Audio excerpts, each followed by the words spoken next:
So hello student, welcome back to Pragati classes. तो आज के इस वीडियो में हम करने वाले हैं क्लास 9 चैप्टर 3 इकोनॉमिक्स के हॉट एमसीक्यू, जो कि आपके बहुत ही इम्पॉर्टेंट सीरीज होने वाली है, क्योंकि हम इस क्वेश्चन के आंसर के साथ उससे रिलेटेड फैक्ट भी डिस्कस करेंगे, जिससे कि आपका ये चैप्टर कंप्लीटली कवर हो जाए।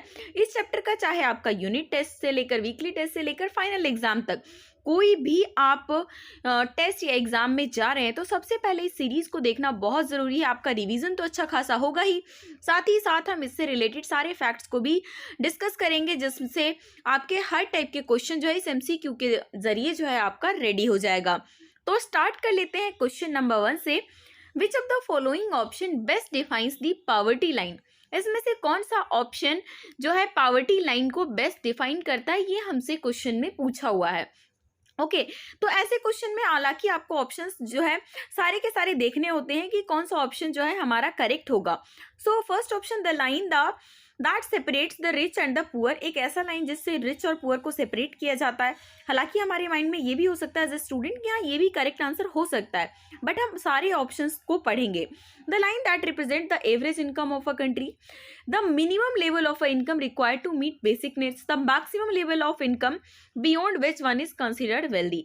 तो यहाँ पर आपको बता दें सारे ही ऑप्शन क्लोज हैं, लेकिन अगर पॉवर्टी लाइन के बारे में आपने थोड़ा सा भी पढ़ा हुआ है, इस चैप्टर को पहले पढ़ा हुआ है, तो आपको ऑप्शन देखते ही आ जाएगा कि हमारा ऑप्शन नंबर सी करेक्ट है। The minimum level of income, income का वो मिनिमम लेवल जिससे इंसान की बेसिक ज़रूरतें पूरी हो जाए, वहीं पर पॉवर्टी लाइन खींच दिया जाता है। और किसी की इनकम अगर उससे भी कम है, जो कि बेसिक नीड को भी पूरा नहीं कर पा रहा है, तो वो कहाँ पे चला जाएगा? बिलो पॉवर्टी लाइन के अंदर आ जाएगा। तो पॉवर्टी लाइन एक मिनिमम लेवल ऑफ इनकम है जो कि बेसिक नीड्स को, रिक्वायरमेंट को कंप्लीट कर सकता है। तो फर्स्ट क्वेश्चन का आपका सी ऑप्शन हो गया करेक्ट।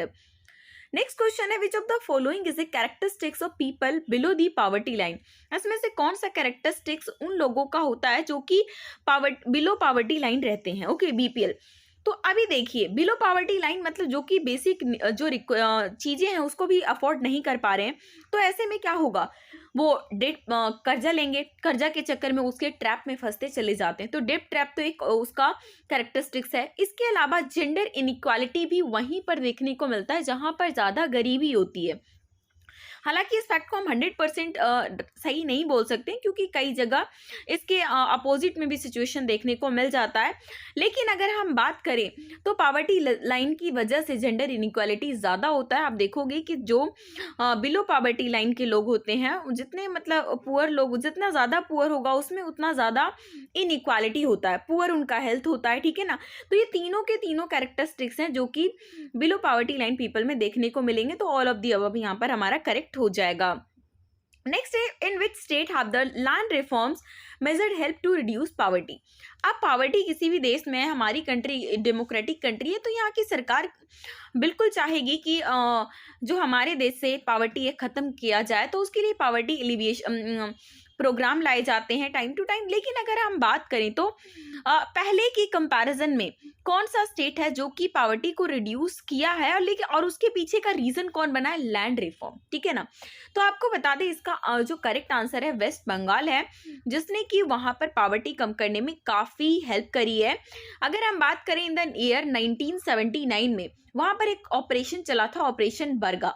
तो वेस्ट बंगाल ने क्या किया, जितने भी शेयर क्रॉपर्स थे ना, तो उसको पहले क्या जो बट्टे पे लेते थे, तो उसके बाद इन्होंने क्या किया ना, उसको ओनरशिप दे दी कि अब जो है ना वो टेनेंट माने जाएंगे। मतलब अब वो जो है आपका ज़मीन उन्होंने किराए पे ले लिया और अब उसकी ओनरशिप है, वो उस पर कुछ भी करें आपको जो है, तो ताकि जो लैंड ओनर्स है ना उसकी एक्सप्लॉयटेशन को बचाया जा सके। और इस तरीके से काफ़ी सारे जो रिफॉर्म्स है वो लैंड को लेकर किया गया वहाँ पर।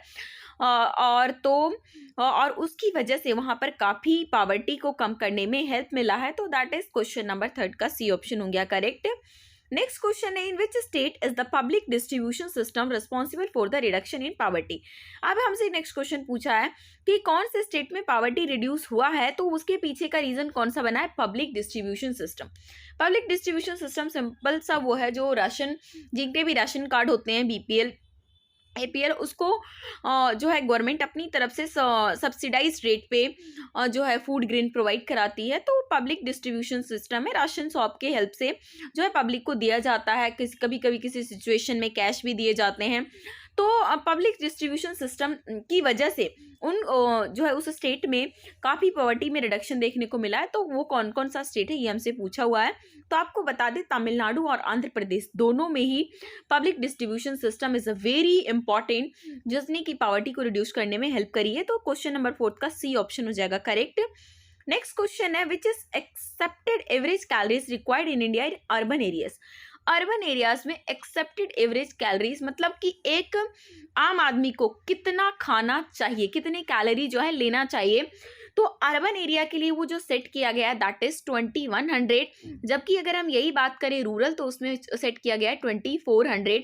अब रूरल में ज़्यादा क्यों? क्योंकि वो लोग ज़्यादा फिजिकल वर्क करते हैं, इस वजह से उनको ज़्यादा कैलोरी लेने की ज़रूरत है। नेक्स्ट है which organization carries out survey for determining the poverty line. Poverty line को डिटरमाइन करने के लिए कौन सा ऑर्गेनाइजेशन जो है सर्वे कराता है? तो आपको बता दें इसका सर्वे कराता है NSSO। कभी कभी इसका फुल फॉर्म भी आपसे पूछ लिया जाता है, तो आप ध्यान से सुन लो, national sample survey organisation, national sample survey organisation, okay, NSSO का फुल फॉर्म है। नेक्स्ट क्वेश्चन है what is the purpose of the public distribution system. Public distribution system का मेन पर्पस क्या होता है? सिंपल सही बात है, हालांकि हम देखेंगे सारे के सारे ऑप्शन, लेकिन करेक्ट आंसर हमारा सी है, distributing essential food items to the poor at subsidized rate. Subsidize बहुत ही कम रेट पे जो है एसेंशियल फूड, जैसे फूड ग्रेन्स हो गया, दाल हो गई, ये सारी, चीनी हो गया, ये सारी जो चीज़ें हैं ना वो पब्लिक डिस्ट्रीब्यूशन राशन शॉप के थ्रू जो है पब्लिक को दिया जाता है, ताकि उनको भी कम से कम जितना हो सके फूड सिक्योरिटी दिया जा सके। तो इस चीज को लेकर लिए ये काम आता है। तो 7th का आपका सी ऑप्शन हो गया करेक्ट। नेक्स्ट क्वेश्चन है अंत्योदय अन्न योजना वॉज लॉन्च। अंत्योदय अन्न योजना जो है किस ईयर में लॉन्च किया गया था? गवर्नमेंट पॉवर्टी को खत्म करने के लिए बहुत सारी जो है योजना को, स्कीम्स को लाती रहती है, तो उसी में से एक अंत्योदय अन्न योजना जो कि 2000 में लॉन्च हुआ था। इसके अंदर बेसिकली पुअर फैमिली, जो BPL फैमिलीज होते हैं, मतलब इसके अंदर ना पुअरेस्ट ऑफ द पुअर, गरीबों से भी गरीब जो होते हैं ना, उनको इसके अंदर कवर किया जाता है और उनको 35 kg जो फूड ग्रेन दिया जाता है, बहुत ही ज़्यादा सब्सिडाइज रेट पे, ठीक है ना, 2 रुपये 1 रुपये के हिसाब से इनको दिया जाता है। 2 रुपये 3 रुपये का शायद चावल गेहूं का हिसाब है कुछ, तो बहुत ही सब्सिडाइज रेट पे इनको दिया जाता है, ये आपको याद रखना है। और ये कब इशू हुआ था? 2000 में। नेक्स्ट है which of the year what is the most common measure used to identify the poor in India। हमारे इंडिया के अंदर कौन सा मोस्ट कॉमन मेजर है जिससे पता करते हैं कि मतलब पुअर को आइडेंटिफाई करने के लिए क्या चीज़ देखा जाता है? आप देखो, income level, educational background, occupation या फिर एज। सिंपल सी बात है, हमारे यहाँ इनकम लेवल को ध्यान में रखते हुए ये आइडेंटिफाई किया जाता है कि कौन सा पर्सन रिच है, कौन सा पर्सन मिडिल क्लास है, कौन सा पर्सन पुअर है, कौन सा बिलो पॉवर्टी लाइन है, ठीक है ना। तो ये सारी जो चीज़ें हैं वो इनकम लेवल से डिसाइड होता है। अगर हम बात करें ना तो 2000 में एक फिगर जो है आया था सामने की, एक ऐसी फैमिली जिसके अंदर 5 मेंबर है और वो मंथली अगर 1640 अगर इतना वो कमा रहा है तब तो ठीक है, लेकिन अगर उससे नीचे आ गया ना तो वो बिलो पॉवर्टी लाइन के अंदर आ गया। ये 2000 का सर्वे, लेटेस्ट सर्वे नहीं है, आपको बता दें। वही, लेकिन अर्बन एरियाज में वही 5 मेंबर्स हैं और उनकी अगर अर्निंग 2270 है तब तो ठीक है, अगर उससे नीचे है तो वो BPL के अंदर, बिलो पॉवर्टी लाइन के अंदर कंसिडर किए जाते हैं। तो हमारे अंदर जहाँ कंट्री में इनकम लेवल को देखा जाता है, और ये तो मैंने आपको फैक्ट शेयर कर दिया, आप इसको माइंड में रख सकते हैं। नेक्स्ट क्वेश्चन है, उसी से रिलेटेड आपका क्वेश्चन आ गया, for the year 2000 the poverty line for a person, एक पर्सन के लिए क्या फिक्स किया गया था? अभी इससे पहले हमने क्या डिस्कस किया था कि एक फैमिली जिसमें 5 मेंबर्स है उसका कितना होना चाहिए। तो अब हम बात करते हैं पर पर्सन के ऊपर कितना होना चाहिए। तो अगर हम बात करें ना, तो अगर आपने इससे पहले वाला क्वेश्चन ध्यान से देखा होगा तो आप वहाँ से भी आंसर दे सकते हो, लेकिन नहीं देखा तो भी नो प्रॉब्लम, हम यहाँ पर डिस्कस कर लेते हैं फिर से, no issue. 328 per month for rural areas. 328 को अगर आप 5 से मल्टीप्लाई करोगे तो वही 1640 आने वाला है। अर्बन एरियाज के लिए 454, उसको भी 5 से मल्टीप्लाई करोगे तो 2270 आने वाला, ठीक है ना। तो ये क्वेश्चन नंबर 10 का सी ऑप्शन हो गया करेक्ट। नेक्स्ट है what is the human development index use for? HDI जो ह्यूमन डेवलपमेंट इंडेक्स है, हर साल जो है इंटरनेशनल लेवल पे जो है आता है हर कंट्री के लिए कि कौन सी जो कंट्री है वो कितने नंबर पर है। तो ये क्या चीज़ को मेजरमेंट करती है? तो आपको बता दें कि HDI जो है ना, ह्यूमन डेवलपमेंट इंडेक्स, ये मेनली 3 की डायमेंशन इसके होते हैं, जिसके अंदर ये चेक करते हैं long and healthy life, access to knowledge and decent standard of living. मतलब हर चीज़ को ध्यान में देखा जाता है कि वहाँ पर एक जो है लाइफ एक्सपेक्टेंसी कैसी है, वहाँ पर लोगों को एजुकेशन मिल रहा है कि नहीं मिल रहा, और स्टैंडर्ड ऑफ लिविंग मतलब वही इनकम को लेकर। तो जो ओवरऑल डेवलपमेंट देखा जाता है ना किसी कंट्री का, तो वो है आपका human development index. 11th question का सी ऑप्शन हो गया करेक्ट। नेक्स्ट क्वेश्चन है, what is the role of education in poverty alleviation. Poverty alleviation में एजुकेशन का क्या रोल है। एजुकेशन कर मतलब कोई इंसान अगर एजुकेटेड होगा तो क्या उससे रिसोर्सेज का इक्वल डिस्ट्रीब्यूशन हो जाएगा? बिल्कुल नहीं। इट प्रोवाइड्स एम्प्लॉयमेंट, पढ़ लिख के भी इंसान को एम्प्लॉयमेंट मिल ही जाएगा, इस बात की भी गारंटी नहीं है। ये पॉवर्टी रेट को बढ़ाएगा? बिल्कुल भी नहीं, ऐसा तो हो ही नहीं सकता। डी ऑप्शन हमारा करेक्ट है। It helps in acquiring skill. Education से बंदे के अंदर स्किल आता है जिसकी वजह से वो अपना इनकम लेवल बढ़ा सकता है, चाहे उसको एम्प्लॉयमेंट मिल जाए, नहीं मिले तो अपना बिजनेस या कुछ ना कुछ ऐसे स्किल कर लेगा जिससे वो अपना काम कर सके। नेक्स्ट क्वेश्चन है question number 13, which scheme was started in 1993 to create self employment opportunities for educated unemployed youth in rural areas and small towns. तो आपको बता दें कि ये जो है ये स्कीम का नाम था प्राइम मिनिस्टर रोजगार योजना, जो कि लॉन्च हुआ था 2 अक्टूबर 1993 को, गांधी जी के स्पेशल बर्थडे पे लॉन्च किया गया था इस चीज़ को देकर कि वो जितने भी अनएजुकेटेड अनएम्प्लॉयड यूथ है ना, उनको सब्सिडाइज रेट पर फाइनेंस प्रोवाइड करेंगे ताकि वो अपना खुद का बिजनेस स्टार्ट कर सकें। तो ये था प्राइम मिनिस्टर रोजगार योजना की, जो कि 1993 में लॉन्च किया गया था। नेक्स्ट है, which state has the largest percentage of poor in India. कौन से स्टेट में लार्जेस्ट परसेंटेज है पुअर का इंडिया में? तो इसमें स्टूडेंट कंफ्यूज रहते हैं बिहार और उड़ीसा को लेकर। लेकिन बता दें कि सुरेश तेंदुलकर कमीशन की जब रिपोर्ट आई थी तो उसमें मतलब गरीबों की संख्या बिहार में ज़्यादा हो सकती है, लेकिन अगर परसेंटेज के बारे में बात करें तो उसमें आपका करेक्ट आंसर उड़ीसा है, क्योंकि सुरेश तेंदुलकर कमीशन के अकॉर्डिंग 40% लोग जो है बिलो पॉवर्टी लाइन रह रहे थे उड़ीसा में, जबकि बिहार में ये परसेंटेज जो है आपका 32.5 था। आगे चलते हैं नेक्स्ट क्वेश्चन में, विच of the following is a direct measure of poverty. इसमें से कौन सा जो है डायरेक्ट मेजरमेंट है पॉवर्टी का? तो डायरेक्ट मेजरमेंट सिंपल सी बात है, पॉवर्टी रेशियो। पॉवर्टी रेशियो होता क्या है कि कितने लोग बिलो पॉवर्टी लाइन में रह रहे हैं और टोटल कितनी पॉपुलेशन है, तो उसको पॉवर्टी रेशियो, और वही जो है पॉवर्टी को डायरेक्ट मेजर करने का तरीका है। नेक्स्ट क्वेश्चन है question number 16, who advocated that India would be truly independent only when the poorest of the poorest of its people become free of human suffering. Gandhi ji ने ये बात बोली थी कि इंडिया ट्रूली इंडिपेंडेंट तभी होगा जब यहाँ के गरीब लोग भी जो है ना ह्यूमन सफरिंग से फ्री हो जाएंगे। तो आपको मैंने आंसर खैर पहले ही बता दिया, तो 16 का आपका ए ऑप्शन हो गया करेक्ट। नेक्स्ट है, which of the following is not a cause of poverty. इसमें से कौन सा जो है पॉवर्टी गरीबी का कारण नहीं बन सकता है, ठीक है ना। तो आपको बता दें पॉवर्टी का कारण नहीं पूछा है, मतलब 3 जो ऐसे रीजन है जो कि पॉवर्टी के रीजन बनेंगे। तो आपको बता दें यहाँ पर lack of education and skills, unemployment, unequal distribution of resources और access to health care facilities. ये तीनों रीजन है जिसकी वजह से पॉवर्टी आएगी, लेकिन इसकी वजह से पॉवर्टी नहीं आएगी, ठीक है ना। इसकी वजह से तो प्रॉब्लम सॉल्व होंगी। तो 17 का आपका डी ऑप्शन हो गया करेक्ट। नेक्स्ट है, what is the significance of self help groups in a poverty alleviation. Poverty alleviation में सेल्फ हेल्प ग्रुप का क्या सिग्निफिकेंस होता है? तो सेल्फ हेल्प ग्रुप करते क्या है बेसिकली, पुअर के ही लोग, मतलब पुअर जो ग्रुप है उनको, उनके अंदर एक यूनिटी लाते हैं, सब लोग मिलके जो है काम करते हैं, एक दूसरे की हेल्प करते हैं और फिर इस तरीके से अपना जो है डेवलपमेंट करते हैं। तो ये क्या करते हैं, they promote unity among the poor. Okay, तो बी ऑप्शन हो गया करेक्ट। क्वेश्चन नंबर 19 है, which of the following is a consequences of poverty. इसमें से कौन सा जो है पॉवर्टी का रिजल्ट देखने को मिल सकता है, ठीक है ना। कॉन्सिक्वेंसेज इसकी वजह से मतलब पॉवर्टी की वजह से क्या हो देखने को मिल सकता है। तो पॉवर्टी की वजह से ना इकोनॉमिक ग्रोथ तो अच्छा हाई हो नहीं होने वाला, उससे हेल्थ केयर फैसिलिटीज इंप्रूव हो जाएगा, बिल्कुल नहीं। एजुकेशनल अपॉर्चुनिटी इनहांस हो जाएगा, बिल्कुल नहीं। पॉवर्टी की वजह से सोशल इनइक्वालिटी बढ़ती है। तो 19 का आपका ए ऑप्शन हो गया करेक्ट। नेक्स्ट क्वेश्चन है, which of the following is not the major cause of income inequality of India.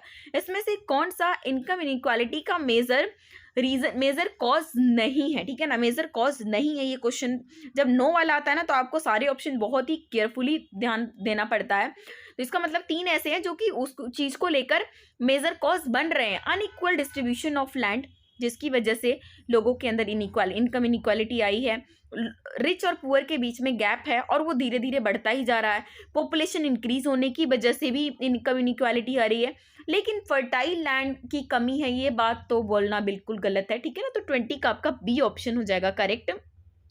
Next है the country which is the largest single concentration of the poor people in the world.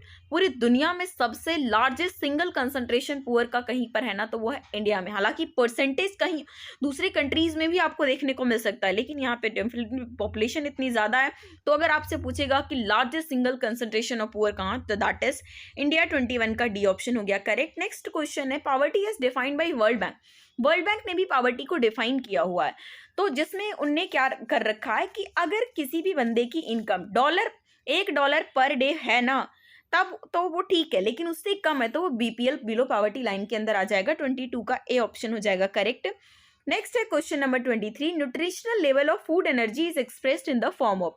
जो nutritional level है food energy का, वो किस form में जो है express किया जाता है, तो हमारा किसमें, कैलोरीज पर डे के हिसाब से जो है किया जाता है।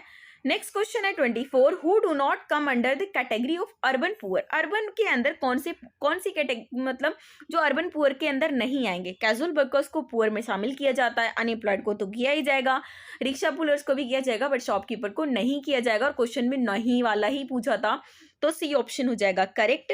नेक्स्ट क्वेश्चन है क्वेश्चन नंबर 25, द स्वर्ण जयंती ग्राम स्वरोजगार योजना जो है वो कब लॉन्च हुआ था, ये हमसे क्वेश्चन में पूछा हुआ है। तो ये आपको बता दें कि ये जो लॉन्च हुआ था 1999 में, जिसका मेन एम था पुअर फैमिलीज जितने भी पुअर फैमिलीज हैं उनको अब पावर्टी लाइन लाया जाए by organizing them into self help group. उनको सेल्फ हेल्प ग्रुप के तहत उनको ऑर्गेनाइज किया जाए, उनको जो है बहुत ही मिनिमम रेट पे बैंक से क्रेडिट दिलवाया जाए, और गवर्नमेंट जो भी वो काम करे उस पर गवर्नमेंट सब्सिडी भी देगी। तो ये सारी जो चीज़ें हैं वो शुरू हुई थी ताकि जो गरीब लोग हैं ना उनको पावर्टी लाइन से ऊपर लाया जा सके। नेक्स्ट क्वेश्चन है question number 26, the national rural employment guarantee act guarantee how many days of employment in a year to rural household. अभी जो Mahatma Gandhi national rural employment guarantee act आया था तो 2005 में, जिसके अंदर 100 दिन के रोजगार की गारंटी थी कि सबको 100 दिन को मिलेगा ही, और अगर काम नहीं मिलेगा तो भी आपको उसके बदले में अलाउंसेस दिया जाएगा। नेक्स्ट क्वेश्चन है national food for work program was launched in the year. कौन से साल में, मतलब काम करो तो आपको फूड मिलेगा, मतलब कि फूड ग्रेन्स उन्हें प्रोवाइड किया जाता था, ताकि जो न्यूट्रिशनल वैल्यू है, फूड सिक्योरिटी, उस चीज़ को बढ़ावा देने के लिए जो कंट्री के 150 मोस्ट बैकवर्ड डिस्ट्रिक्ट था वहाँ पर ये लॉन्च हुआ था। कब हुआ था ये, 2004 के अंदर। अब हमारा जो है नेक्स्ट क्वेश्चन है, according to the world development report 2001, the percentage of population in Nigeria below $1। $1 मैंने आपने बताया ना, $1 से नीचे का मतलब है कि बिलो पावर्टी लाइन। तो वर्ल्ड डेवलपमेंट रिपोर्ट के अंदर 2001 में जब आया था तो कितनी पॉपुलेशन वहाँ पर बिलो पावर्टी लाइन में रह रही थी, तो आपको जानकर ताज्जुब होगा कि वो 70.8% वहाँ की जो लोग थे वो बिलो पावर्टी लाइन रह रहे थे। तो 28 का हमारा ए ऑप्शन करेक्ट हो गया। नेक्स्ट अब हमारा लास्ट 2 क्वेश्चन है, what is the below poverty line percentage in India as per 2011 census. 2011 census के अकॉर्डिंग हमारी कंट्री में कितने लोग ऐसे हैं जो बीपीएल बिलो पावर्टी लाइन में रह रहे थे, ठीक है ना। तो आपको बता दें कि हमारी कंट्री में 22%, और ये भी क्वेश्चन पूछा जाता है कि हर इंडिया का ना हर 4th पर्सन गरीब है, ठीक है ना। तो इस बात को भी आपको ध्यान रखना है, उससे भी आप थोड़ा सा जो है ऑप्शन क्लोजली चूज कर सकते हो। और अब लास्ट क्वेश्चन है हमारा, according to the 2011 estimates how many people live in India with poverty में कितने लोग रह रहे थे। तो एक तो परसेंटेज के बारे में बात हो गई, नंबर्स में आपसे पूछ लिया तो 27 करोड़ पीपल, ठीक है ना। होपफुली आपको वीडियो पसंद आई होगी, तो अपने दोस्तों के साथ भी शेयर करिए, वीडियो को लाइक करिए, चैनल पर जो नए जुड़े हैं तो सब्सक्राइब करके बेल आइकन भी क्लिक कर लीजिए ताकि नई वीडियो की नोटिफिकेशन आपको मिल सके। और भी आपके चैप्टर को एमसीक्यू चाहिए तो जो है इसका पर्टिकुलर हमने प्लेलिस्ट क्रिएट किया हुआ है, तो प्लेलिस्ट में आप सभी चैप्टर के एमसीक्यू क्वेश्चन को एक्सेस कर सकते हैं।